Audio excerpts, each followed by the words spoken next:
আপনাদের সহযোগিতা এবং আল্লাহর একান্ত মেহেরবানিতে আপনারা লিখছেন আবহাওয়াটা এত সুন্দর যে রোদও না এবং বৃষ্টিও না। আমরা আল্লাহর প্রতি শুকরিয়া আদায় করি আলহামদুলিল্লাহ। এবং আপনাদের অসম্ভব প্রচারণার মাধ্যমে আপনারা লক্ষ্য করেছেন যে গতকাল রাতেই আমাদের ঐতিহাসিক সোহরাওয়ার্দী উদ্যান কানায় কানায় পরিপূর্ণ হয়ে গেছে।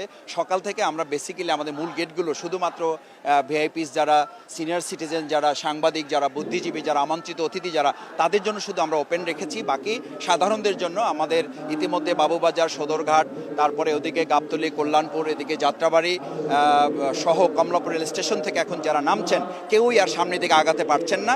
এটা আপনারাই আপনাদের ক্যামেরার মাধ্যমে দেখিয়েছেন এবং আপনাদের মাধ্যমে আমরা জানতে পেরেছি, আমাদের তথ্য বিভাগ আমাদেরকে এটা জানিয়েছে।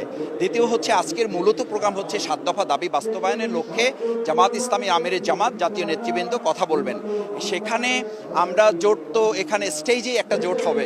আপনারা লক্ষ্য করবেন যেখানে আমরা যারা এই দাবিগুলোর সাথে একমত, সেই সমস্ত জাতীয় পর্যায়ের নেতৃবৃন্দ যারা সংগঠনগুলো আছে, আমরা যাদের সাথে একসাথে ফ্যাসিবাদ বিরুদ্ধে আন্দোলন করেছি, তারা এখানে আসবেন, বক্তব্য রাখবেন। তো আর মানে এই জোটের ব্যাপারটা মূলত যখন আরও সামনের দিকে নির্বাচনের রোডম্যাপ প্রকাশিত হবে বা রোডম্যাপের দিকে আস্তে আস্তে আগাবে, তখন জোটের ব্যাপারটা আরও পরিষ্কার হবে এবং জোট তখন আরও ম্যাচিউরড হবে। সুতরাং সেই জায়গাটা আজকে আমিরে জামাত বা নেতৃবৃন্দের পক্ষ থেকে ডিক্লারেশনের জন্য আজকের প্রোগ্রাম ব্যাপারটা এরকম নয়।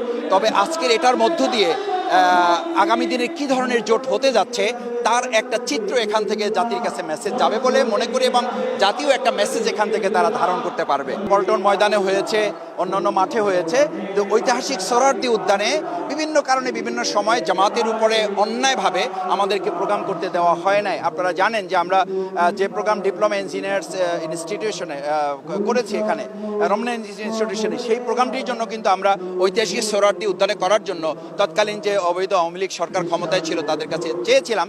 তারা অত্যন্ত অন্যায়ভাবে তারা নিজেরা প্রোগ্রাম করেছে, অন্যান্য অনেক ছোট দলকে করতে দিয়েছে, আমাদেরকে করতে দেয় নাই।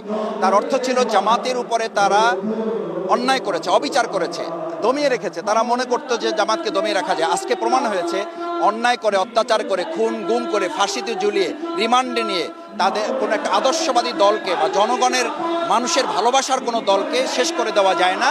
আজকের এই 19 জুলাই 2025-এর এই প্রোগ্রাম গোটা ফ্যাসিস্টদের জন্য এবং ভবিষ্যতেও যদি কোনো ফ্যাসিস্ট স্বৈরাচার মাথাচাড়া দিতে চায় তাদের জন্য এটা একটা বড় বার্তা হবে যে কোনো দলকে মানে শক্তি প্রয়োগ করে, বল প্রয়োগ করে, ফাঁসি দিয়ে, খুন করে, গুম করে, নির্মম নির্যাতন, নিপীড়ন করে, মামলা হামলা, রিমান্ড দিয়ে তাদেরকে দমিয়ে রাখা যায় না। সেই মেসেজ আজকে এখান থেকে জামাত দিতে সক্ষম হয়েছে আপনাদের ভালোবাসা, জনগণের দোয়ায়।